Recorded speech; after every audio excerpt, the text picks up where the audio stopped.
Dans un monde où la richesse se mesure en milliards, il existe une famille qui redéfinit le mot luxe. Des voitures plaquées or, alignées comme des œuvres d'art, et des palais où chaque mur raconte une légende. À Dubaï, leur nom est murmuré avec respect, fascination, et parfois envie. Mais derrière les murs de marbre et les vitres teintées, se cache un univers que très peu ont pu voir. Voyons à quoi ressemble vraiment la vie de milliardaire de la famille royale de Dubaï. Avant qu'on ouvre les portes du palais, fais partie du cercle. Abonne-toi, pas juste pour regarder, mais pour entrer. Au sommet du monde arabe, une seule famille incarne la fusion parfaite entre tradition, puissance et modernité. La dynastie Al Maktoum, les souverains de Dubaï. Depuis plus d'un siècle, ils dirigent un royaume né du désert et l'ont transformé en un empire que même les grandes puissances regardent avec admiration.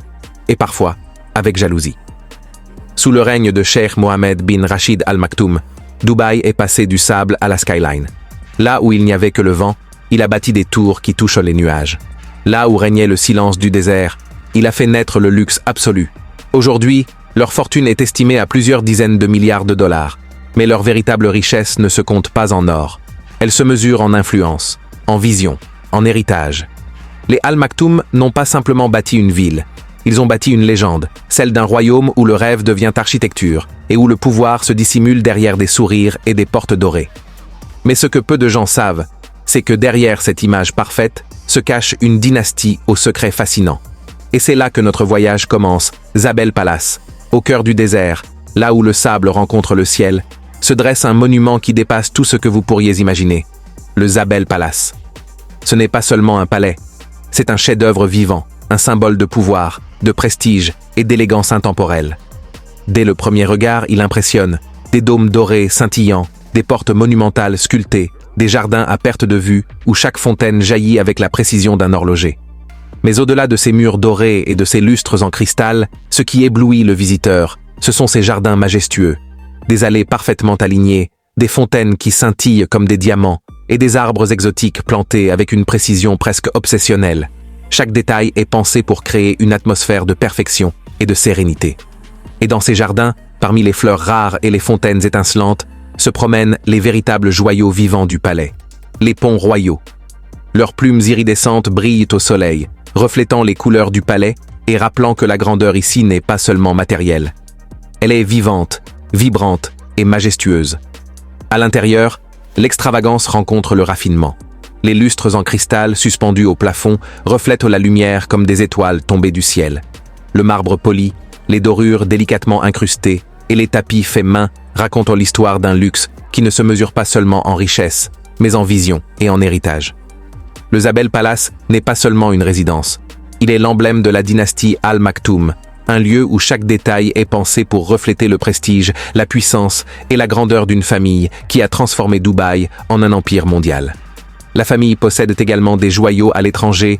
À Londres, ils détiennent des manoirs historiques dotés de bibliothèques majestueuses, de salons ornés de marbre précieux et de lustres en cristal qui semblent suspendus dans le temps.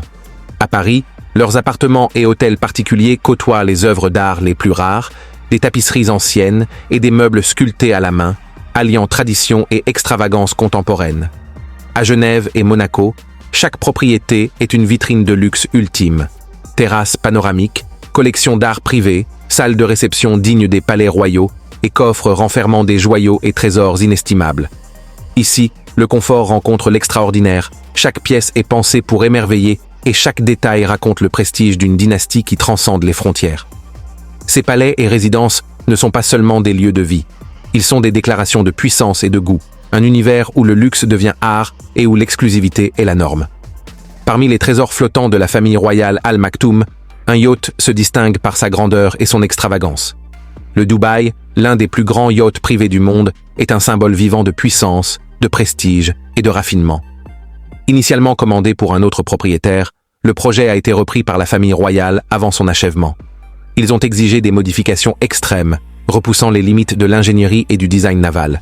Plus de ponts, suites somptueuses, piscines à débordement et finitions en or et marbre. Il a fallu plusieurs années pour transformer ce projet en un palace flottant, digne d'une dynastie royale. Chaque matériau a été soigneusement choisi, chaque détail méticuleusement travaillé. Du cuir rare aux lustres en cristal, tout devait refléter le raffinement absolu et l'exclusivité.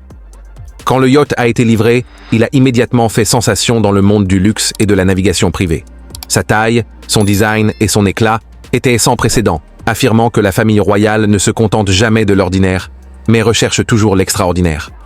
À l'intérieur, les suites sont dignes des plus grands palaces, chambres king size, salles de bain en marbre, jacuzzi privé et balcons offrant une vue imprenable sur le golfe.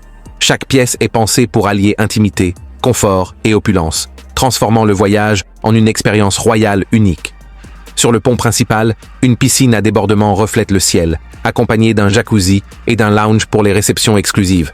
Le yacht possède aussi salle de cinéma, gymnase et bar privé, permettant à la famille et leurs invités de profiter d'un luxe absolu sans jamais poser le pied à terre. Lors de son inauguration, le yacht a accueilli une soirée privée somptueuse, où des célébrités et dignitaires ont été invités à découvrir l'intérieur somptueux. Mesurant plus de 160 mètres, ce yacht rivalise avec les plus grands navires de croisière. Chaque pont a été conçu pour des usages spécifiques. Salon panoramique, suite royale, espace de divertissement et ponts extérieurs spectaculaires. Sa coque blanche étincelante et ses finitions en or reflètent le luxe jusque dans les moindres détails. Les voitures de luxe de la famille royale Al Maktoum. Si les routes de Dubaï brillent la nuit, c'est souvent parce qu'un joyau mécanique de la famille royale y roule. Leur collection n'est pas seulement un symbole de richesse, c'est une galerie vivante de l'histoire automobile où chaque modèle a été choisi pour son caractère unique, sa puissance et sa rareté. La famille Al Maktoum, et en particulier le cheikh Hamdan bin Mohammed Al Maktoum, surnommé Fazza, est connu pour son amour des supercars. Mais ici, on ne parle pas de quelques Ferrari ou Lamborghini. On parle de plus de 700 véhicules, conservés dans des garages ultra sécurisés, climatisés et entretenus par une équipe dédiée d'ingénieurs et de techniciens spécialisés. Dans cette collection, on trouve une Bugatti Divo à la carrosserie personnalisée, dont la peinture change de teinte selon la lumière. Une Rolls-Royce Sweptail, un modèle unique au monde, commandé sur mesure pour la famille. Des Mercedes G-Wagon 6x6, modifiés pour les excursions dans le désert, avec intérieur en cuir blanc et dorure. Une Koenigsegg Jesko Absolute, capable d'atteindre plus de 500 km/h, réservée aux démonstrations privées. Et même des vieux modèles de collection, comme des Bentley des années 1950, restaurés dans un état parfait. Parmi ces joyaux, la Bugatti Divo se démarque. Cette Divo n'est pas celle que vous pourriez voir sur une piste. Celle-ci a été personnalisée de A à Z selon les désirs du cheikh Hamdan. Peinture bleu électrique et gris titane, intérieur en alcantara noir profond, surpiqûre d'or 24 carats. Chaque ligne, chaque courbe, chaque texture raconte une obsession, celle de repousser les limites du luxe et de la vitesse. Sous le capot, un moteur W16 quadriturbo, capable de délivrer 1500 chevaux, 0 à 100 km/h en 2,4 secondes. Mais ce qui impressionne le plus, ce n'est pas la vitesse, c'est le silence royal qui l'accompagne. Sur les routes désertiques de Dubaï, quand la Divo s'élance, le son du moteur se fond avec celui du vent chaud du Golfe. C'est comme si le désert lui-même s'inclinait devant elle. Le véhicule dort dans un garage privé climatisé, entouré de plus de 100 autres voitures d'exception. Mais la Divo a sa place à part, un socle de verre éclairé d'une lumière douce comme un trône mécanique.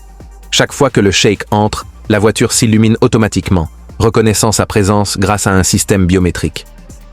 On raconte que le prince aime conduire la Divo la nuit, sur une portion de route du désert qu'il a fait privatiser. Pas de caméra, pas de public. Juste lui, la machine et le désert. Cette scène symbolise tout. La liberté, la puissance, le silence et le luxe. C'est un moment suspendu, une rencontre entre l'homme et la perfection mécanique.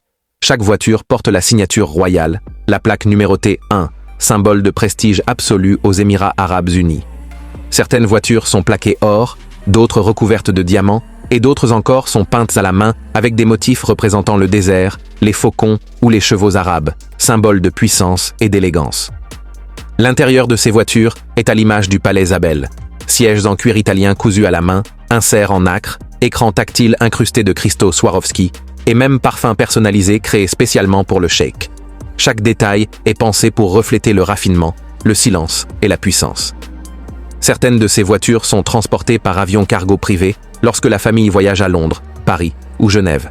Des entrepôts spéciaux sont déjà aménagés à l'étranger pour accueillir leurs véhicules, comme s'ils étaient eux-mêmes des membres de la royauté. Un jour, cheikh Hamdan aurait fait livrer une Ferrari LaFerrari directement sur un circuit fermé du désert, juste pour offrir une course surprise à ses amis d'enfance. Le tout filmé par drone, avec champagne et musique en plein sable. Les cieux royaux, à bord des jets privés de la famille Al Maktoum. La famille royale de Dubaï ne se contente pas de voler. Elle possède littéralement le ciel. Sous le contrôle du cheikh Mohammed bin Rachid Al Maktoum, Emirates est devenu l'un des plus grands empires aériens de la planète, avec plus de 270 avions reliant plus de 150 destinations. Emirates n'est pas qu'une compagnie, c'est un symbole national, une vitrine du raffinement et de l'ambition de Dubaï. Chaque vol incarne la philosophie du cheikh, faire de Dubaï le centre du monde. Mais au-delà de cet empire, le cheikh et sa famille disposent de leur propre flotte privée, dont le joyau est le Boeing 747-8 VIP. Un appareil si luxueux qu'il fait passer la première classe d'Emirates pour une simple navette. À bord, des suites royales ornées de marbre, d'or et de cuir italien. Une salle de conseil volante où se prennent les décisions les plus stratégiques. Un salon de réception avec bar en cristal et fauteuil inclinable motorisé. Et même une salle de prière, orientée automatiquement vers la Mecque grâce à un système de navigation intégré. Chaque membre de la famille possède son propre jet, des Gulfstream G650 pour les jeunes princes, des Airbus A319 ACJ pour les voyages diplomatiques, et des Boeing 777 entièrement transformés en véritables hôtels volants. Mais tout cela s'inscrit dans une vision plus large, celle d'un Dubaï sans frontières, où la famille royale règne sur les airs comme sur la terre. Leur empire aérien ne transporte pas seulement des passagers, il transporte l'image du pouvoir royal dans le monde entier. Chaque détail, du logo Emirates jusqu'aux suites privées du cheikh, a un but, montrer que le luxe est une arme douce. L'hospitalité, la perfection du service, l'élégance de chaque vol, tout est calculé pour renforcer l'aura royale de Dubaï. C'est ce qui distingue la famille Al Maktoum. Ils ne se contentent pas de vivre dans le luxe, ils l'exportent. On raconte qu'un jour, le cheikh Mohammed a demandé à Emirates de repeindre un Airbus A380 entier, rien que pour un vol diplomatique exceptionnel. L'appareil, recouvert de dorures et de calligraphie arabe, a survolé Dubaï au coucher du soleil. Les habitants ont levé les yeux, et pour un instant, le ciel lui-même portait les couleurs de la royauté. Même la flotte commerciale d'Emirates est un hommage discret à la famille Al Maktoum. Les suites First Class de l'A380 sont inspirées des appartements royaux du palais Zabel. Portes coulissantes dorées, minibar personnel, miroirs rétroéclairés et climatisation personnalisée. La douche spa à bord, une première mondiale, a été testée pour la première fois sur l'un des jets privés du cheikh avant d'être introduite chez Emirates. Et la musique d'embarquement d'Emirates a été composée à partir de sons enregistrés dans le désert de Dubaï, un clin d'œil direct à l'identité de la royauté. Chaque avion est une ambassade volante de Dubaï. Quand un de ces jets atterrit à Londres, Paris ou Genève, ce n'est pas juste un avion qui se pose. C'est l'image de la monarchie moderne du Golfe qui descend du ciel. Les passions secrètes de la royauté. Les hobbies d'or de la famille Al Maktoum. La famille royale de Dubaï voue une passion absolue pour les chevaux arabes. Le cheikh Mohammed bin Rachid Al Maktoum, fondateur de l'écurie Godolphin, a bâti l'un des plus puissants empires hippiques au monde. Plus de 1000 chevaux de course dans plusieurs pays, Angleterre, Irlande, Australie, France, États-Unis. Des écuries dignes de palais, avec climatiseurs, massages pour chevaux et alimentation sur mesure. Et des victoires dans les plus grandes compétitions mondiales, comme la Dubai World Cup, l'une des courses les plus riches du monde, 40 millions de dollars de dotation. Cette passion n'est pas un simple passe-temps, c'est un symbole de puissance, de culture et de prestige ancestral. Autre passion emblématique, la fauconnerie. Dans la culture arabe, le faucon incarne la liberté, la loyauté et la précision. La famille Al Maktoum possède plusieurs centaines de faucons, certains valant plus de 200 000 dollars. Ils disposent même d'un hôpital pour faucons à Dubaï, le plus grand du monde. Lors des compétitions de fauconnerie, le cheikh Hamdan participe lui-même, parfois à visage découvert, comme simple concurrent. Ces faucons sont équipés de GPS miniaturisés et chacun possède un passeport spécial pour voyager à bord des jets royaux. Un jour, le prince Fahza a fait voyager 12 faucons sur un vol Emirates. En première classe, chacun assis sur un perchoir doré. La photographie et l'aventure. Le cheikh Hamdan, surnommé Fahza, est aussi un photographe et explorateur passionné. Son compte Instagram, suivi par des millions de personnes, dévoile un monde à la fois poétique et audacieux. Plongées en apnée dans les eaux turquoises de l'océan Indien, escalade de gratte-ciel à Dubaï, voyage dans des régions reculées d'Afrique, et clichés aériens spectaculaires du désert, souvent pris depuis ses propres hélicoptères. Il capture la beauté du monde avec un regard royal, mais humble. Chaque photo semble dire Même le pouvoir doit s'incliner devant la nature. Quand il ne monte pas à cheval, le prince Fazza est souvent aperçu dans des rallyes extrêmes. Il participe à des courses de dunes et de 4x4 avec des véhicules modifiés spécialement pour lui. Son équipe, Team Fazza, est connue pour ses performances dans les courses de dunes du désert de Liwa. Et pour garder une forme parfaite, il pratique la plongée, le cyclisme, le skydiving et le tir de précision. Un mélange de sport, d'adrénaline et de discipline, à l'image de la rigueur de la royauté. Derrière la richesse, il y a aussi un cœur engagé. Le cheikh Mohammed et son fils soutiennent des programmes humanitaires internationaux, notamment l'initiative Dubai Cares pour l'éducation en Afrique et en Asie, The Mohammed bin Rashid Al Maktoum Foundation, qui finance la santé, la recherche et la culture, et des projets de développement durable dans le désert pour protéger les espèces locales et l'écosystème. Leurs hobbies ne sont pas des distractions. Ils sont le reflet d'une philosophie de vie, le courage, la discipline, la beauté et la générosité. Car pour la famille Al Maktoum, le luxe ultime, ce n'est pas ce qu'on possède, mais ce que l'on transmet. Et vous, avez-vous jamais rêvé de toucher cet univers? Restez connectés, abonnez-vous et découvrez avec nous les secrets les plus extraordinaires de ce royaume du luxe infini. À bientôt.